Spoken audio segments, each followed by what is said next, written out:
శ్రీకాకుళం జిల్లా వజ్రోత్సవ వేడుకల్లో భాగంగా పట్టణంలోని జాయ్ కిడ్స్ పాఠశాల విద్యార్థులు స్వాతంత్ర సమరయోధుల జాతీయ నాయకులు వేషధారణలతో అలరించారు. శ్రీకాకుళం జిల్లా ఏర్పడే 75 వసంతాలు పూర్తి చేసుకున్న సందర్భంగా నిర్వహిస్తున్న వజ్రోత్సవాల్లో మేము సైతం అంటూ నగరంలో పిఎన్ కాలనీలో గల Joy kids international play school చిన్నారులు పాల్గొన్నారు. వజ్రోత్సవాల్లో భాగంగా తొలి రోజు నాగావళి హోటల్ వద్ద బుధవారం నిర్వహించిన కార్యక్రమం వద్దకు చిన్నారులు దేశ నాయకుల వేషధారణలో చేరుకున్నారు.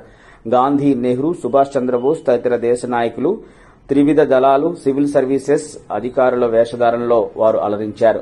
దేశ నాయకులు వేషధారణలో సిక్కోలు వజ్రోత్సవాల్లో joy kids international play school చిన్నారులు అక్కడికి హాజరు కావడంతో జిల్లా collector Swapnil Dinakar Pundkar, joint collector Farman Ahmed Khan, sub collector Prithviraj కుమార్లు, కరస్పాండెంట్ జామి శ్రవంతి కిరణ్లను అభినందించారు. వినూత్న కార్యక్రమాలు నిర్వహిస్తూ చిన్నతనం నుంచే విద్యార్థులకు అన్ని విషయాలపై అవగాహన కల్పించేందుకు చేస్తున్న కృషిని వారు కొనియాడారు.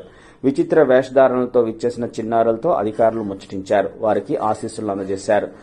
సిక్కోలు వజ్రోత్సవ వేడుకలు జరుగుతున్న వేళ Joy kids international play school విద్యార్థులు దేశ నాయకుల వేషధారణలతో పాటు ప్రధాని నరేంద్ర మోదీ, ముఖ్యమంత్రి చంద్రబాబు, ఉప ముఖ్యమంత్రి పవన్ కళ్యాణ్ల వేషధారణలతో ఆకట్టుకున్నారు.